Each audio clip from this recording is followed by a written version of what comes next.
Africa Youth for Change. Welcome to another episode.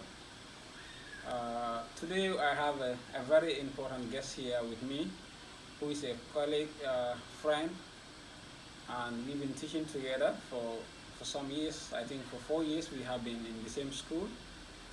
Uh, like as I always mention to you, our goal is in this channel is to make sure is to bring many African youths as possible, to interview a lot of them, to look at the mindset of Africans towards certain topics, the misconception about the education system of Africa, and things like that. So, and I always say that in this channel, when we want to change this, we have to focus on the youth. So basically, in our this topic, we really want to focus on the youth. So I brought him here to tell us a little bit about the education system of Africa, because he's a teacher and he is also a history teacher and a history student for that matter. So he can tell us more about the history of Africa, about also we want to discuss about the manipulations of the African history by the Western world, because it's like Africa has been told a lot of things, we've been told a lot of lies, you know, Christopher Columbus discovered this and that. So I really want to, you know, get his point of view as a teacher and also a student. Can you tell us a little bit about yourself first? Okay, thank you very much, Abdullah Jen, Mr. Jen, my colleague, my friend. Um, I'm very, very happy to be on this platform. And I would also like to commend you on a great job. My name is Babukar Sen. Yeah. I'm a native of Fas Njagachoy. Yes, a village in the Gambia, in the North Bank region. Yeah. Yes, I'm a teacher by profession. I teach history and sports, that's physical education. I'm also a student. Currently, I'm a fourth-year student at the University of the Gambia, studying history. So it will be a very nice topic to talk about educational system of Africa. Yeah. So how long have you been teaching? I can say 6 years now. 6 years. Yes, I've been a teacher for 6 years. You have a very good experience in the school system. Okay, and you've been teaching history. So basically, like as I just said, there's something, you know, we want to know. You know, we believe that Africa can do better than, you know, what it is having right now, and we believe that down, if you look at history, African history has been manipulated a lot. Definitely. And you know, which most of Africans can see, because most of the things they taught us in the school is to show us that the white man is superior, and which is not true. You know, most of the things started in Africa, and they come and took it from Africa, change everything. They will go and add some value or modernize it and say they discovered this and that. Exactly. So can you tell a little bit about, you know, about how do they try to manipulate our history? I will be very happy to answer that. But like your question is in two forms. One is the misconception about African history, and secondly, African educational system. But I don't know which one do you like me to start with. Yeah, I would like you to talk about both, because I know you have a lot of knowledge, you know. So I would like you to discuss both. You can start with anyone. Okay, let me start with African education system. I just have a little knowledge. No problem. I cannot call myself an expert, to be honest. Yeah. Anyway, the African educational system can be divided into at least two eras. That is post-colonial education, colonial educational system, and pre-colonial educational system. That is educational system that was in Africa before the coming of the European. What educational system did they brought to us? When they left, what are the type of educational system that we have? So if you look at pre-colonial educational system, I can say African colonial educational system was just fake. It's fake. It's fake. It's fake. Yeah. Yes. This is what we want to know, because we know there are a lot of fake things. You know, we've been taught in the school, and you a teacher. in particular. That's very important for you to know that. Yes. You've been teaching the students history. I know maybe you teach them about slavery, things like that. Telling them, the West people, they bring mirrors, they bring low value items to Africa to exchange it for slaves. Very well. Now, as I was saying, if you look at pre-colonial educational system in Africa, what was the educational system in the society? When they came, they told us that we have no educational system. Our education is not civilized. You understand? We did not have an organized educational system. It is a blue lie. I can stand anywhere and say that's not true. And that's why before the coming of the European to Africa, Africa had standard organized institutions, great educational systems. For example, in West Africa, let's look at our ethnic groups.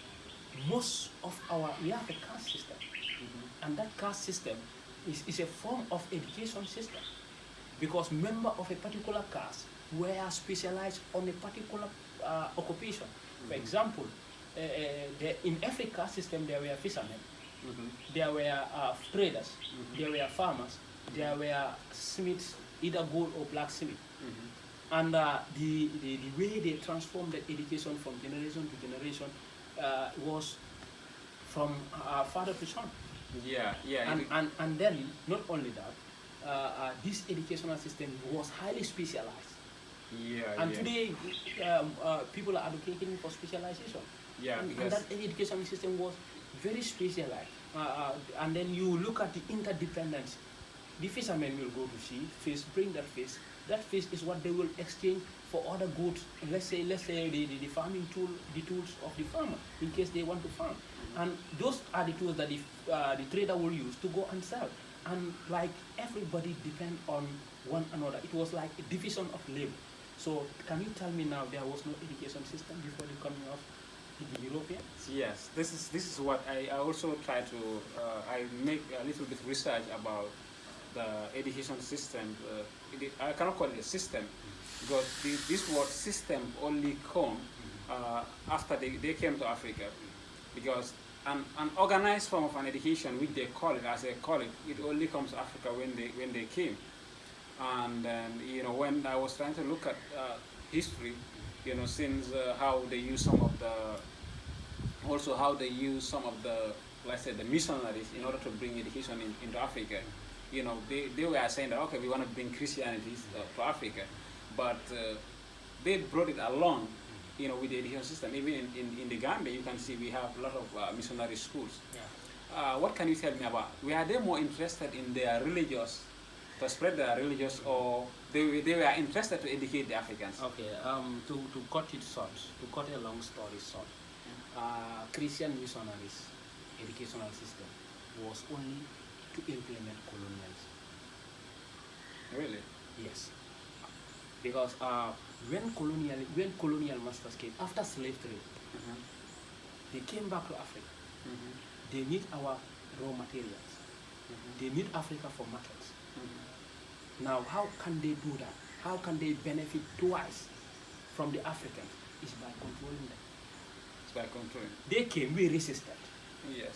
But they invaded us. They invaded. Yes. We were militarily conquered.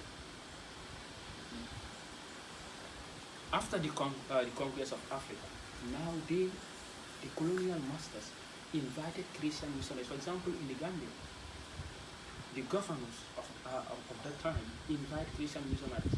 Around 1826, the Anglicans came, the Quakers came, the Methodists came. When they came, they were only they specialized in teaching, making school for boys, later school for girls. But let's look at this education system that was established. It was only how to communicate, how to read, write, and do simple calculation. This was when Africans were. This was designed for the Africans to able to communicate with the European. And if they can communicate with the European, it will be very easy for the colonizer to dominate the Africa.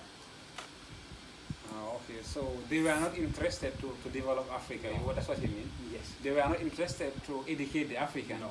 But it was They were more of win and win for them. Exactly. To make sure that to help the Africans Yes. to be able to read and write. Exactly. So if we can able to read and at least they can communicate with us, they can sell their goods to us, Yes. they can sell their ideas to us. Yes. That's what you want to tell Exactly. me about Exactly. it. And let me add to that, because why do they bring this education system? Is to they want us to feel inferior, to believe that whatever is African is not important. Whatever is foreign and European is the best for the African. And unfortunately, this is the same mentality that most people still have. Yeah, this is. You prefer to buy a European soap than the locally made soap. You prefer to eat imported salt than locally produced salt. And what is different? They And contain the same elements, yeah, the same compound. and we have seen what is happening. Like you teach something in history. We used to have what we call the indigenous industries in Africa. I can remember when we were going to school. These are some of the things they teach us in history. Africa used to have a very good sustainable community. Exactly. Like as you were saying, we interdepend on one another. Exactly. And if you look at today, like that was some times ago, I was talking to somebody who told me that he knows a woman who produced a particular local product and he took it to the Indians. And sorry, she took it to the Indians for them to put it at their supermarket to sell it. And what the Indians said, they said, we don't sell goods made in the Gambia. So you can see, and this is still happening. And I think you and I and others, we are the people, who could change this. Exactly. And then how do you think we can make this kind of changes? What do you think we need to do? How do you think we need to change our education system? Because this is very important to me. Because I don't believe in this education system, which we have. This was imposed on us. And what is imposed on you will never be useful for you. Definitely. So it was just brought to us. There were some people who sit there and they believe that this is what they need to give us. And it is imposed on us, and it is part of our ways of life now. What do you think we can do in order to bring changes? Because we need changes. Africa needs so many changes. Exactly. There are so many factors that have to be considered if we really want to put Africa where we want it to be. One of the ways is the sensitization, as you are doing right now, to make people to understand who they were, to make people to understand that they have a very rich history. The Africans, that they have a very strong, rich and civilized history. They will believe in themselves. And when people believe in themselves, they can move forward and make changes. Yes, that's one way in which the Africans can come together to make sure that we take the way forward. So Secondly, I think the diaspora also have a very important role to play. the diaspora. Yes, exactly, because these were Africans. As when the Pan-Africanists met to make the unification of Africa, where the likes of Nkrumah, who believe in the philosophy for Africa, for Africans at home and abroad. The Africans in the diaspora, you can say the African Americans, they should take responsibility. Because sometimes if you look at the exploitation that is going on, African government, most of them don't know it, but they can stop it. Because the forces that are at play are more powerful. And the only way we can stop this is by coming together, unity. So you think Common front. So you seem like somebody is just behind pulling the string. So maybe Africans know this is happening, this is wrong, something is going wrong somewhere else. But it's like the leaders, they can do nothing, you think, or they can do something, but there are they have very limited power to stop something. That's what you want to say. That's what I'm saying. Not all of them, but some leaders try, and it cost them their life. Yeah. That's the like of Thomas Sankara. You name it. many Modibo African. Keita of Mali, Mhm. Dr. Kwame Nkrumah. Oh, a lot of them die, and many Pan-Africanists also around the If they world. know that you want to stop on their way, they will remove you. Either through coup d'etat or through their means or assassination, they have their ways. So Is this difficult anyway? So I think one of the ways, like as I said, is for us to come together, sensitize and Yeah. then unite. Sensitize and unite. That's what we're saying. Yeah, that's a very good thing. And also like I want to ask you this question. Do you think that Africa need to throw away this the education system which we have, the history which we have? Do we need to throw away everything, or do we just need to throw some part of it? Okay, I wouldn't say we throw everything, but I wouldn't say we accept everything. We should not accept everything, and we should not throw everything. Okay, so Because if you look at the history, you have history of Africa before the coming of the Europeans. Mhm. You have history of Africa during colonialism, and you have history of Africa after colonialism. If you remove any section of this history, it means the history is not complete. And if you look at history during colonialism, some of the evidence, some of the archives are written by Europeans.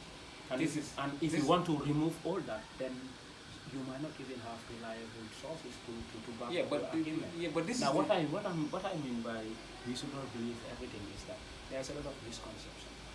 Because some Europeans, for example, take Europa, Leopold van Danke and the others, they believe that before the coming of Europeans, Africa has no history. They regarded Africa as a dark continent. Yes, a dark The continent. backward continent, you named it. Now, it was when Africans started writing this to come up with enough evidence that Africans can now say civilization started in Africa. There are so many evidence that shows that even the pharaohs of Egypt were black.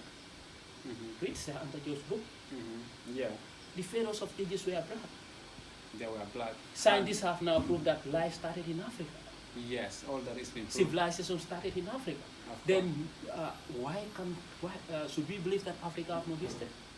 No. Then that's total misconception. Yeah, so this is what we need to do. So- And you have a very big role because you meet a lot of young children. You're teaching in the school. I know you're teaching in the senior school, but you can still make a very big impact. You're teaching for maybe you're having a kids for 3 years. Within that 3 years, after you teaching them, you can tell them a lot of things. Exactly. You can tell them a lot of misconceptions. So I think, but the problem also I think we have, it's like we giving syllabus. Yes. We giving a curriculum Exactly.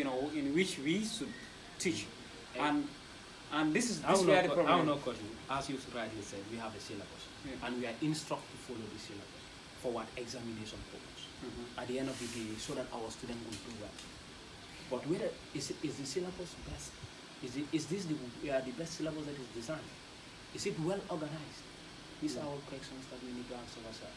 Yeah. And secondly, if you look at the educational system, not all students that went to school are their history. So you cannot say you will teach them their history in school. You cannot teach all the students their history in school. For example, if you go to the senior school, the sciences, they have nothing to do with history. Yeah. They do their science with the commerce. I did commerce. That's Yeah. why in my school, where I'm going to be teaching, we have this cultural day.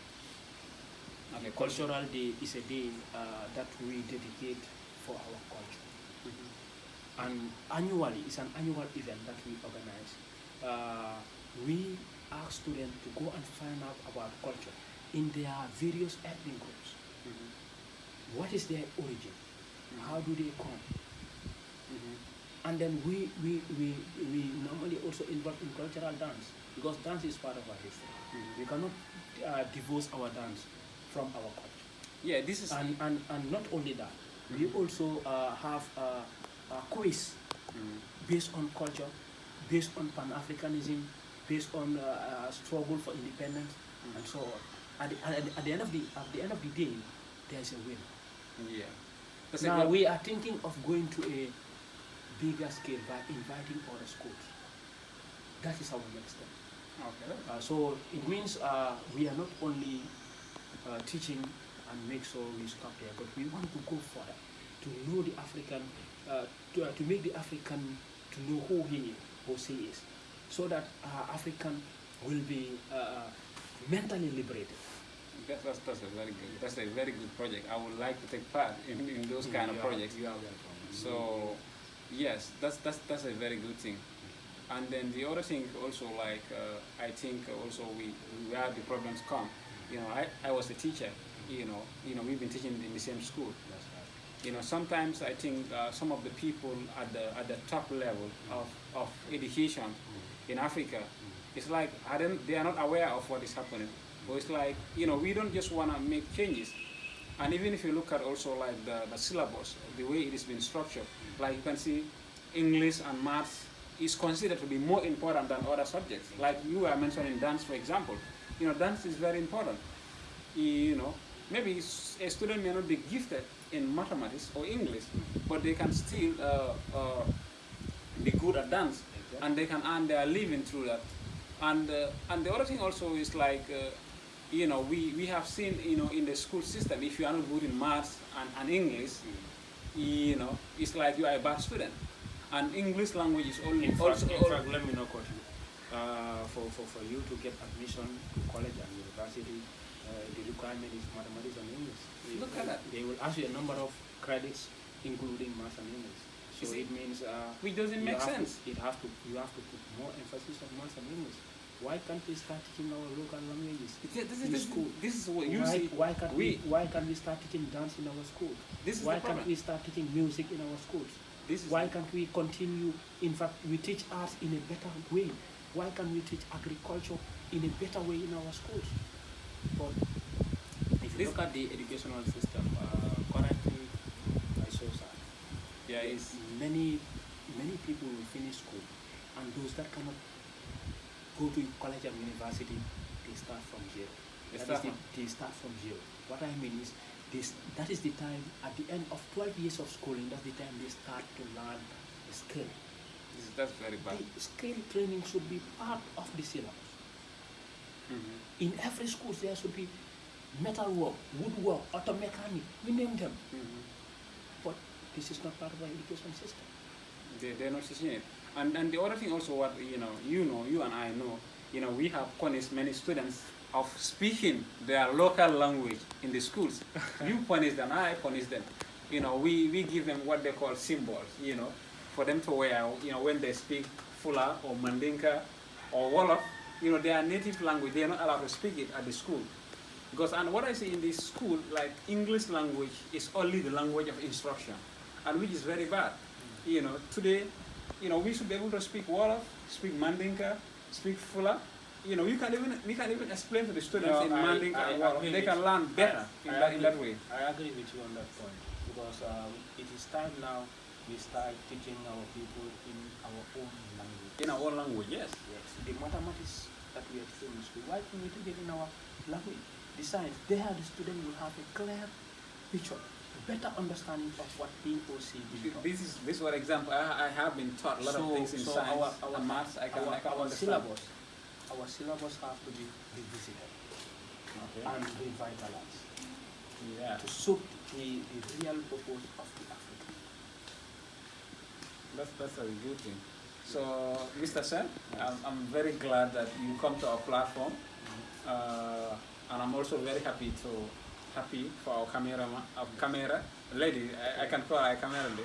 Please do not forget to subscribe and share.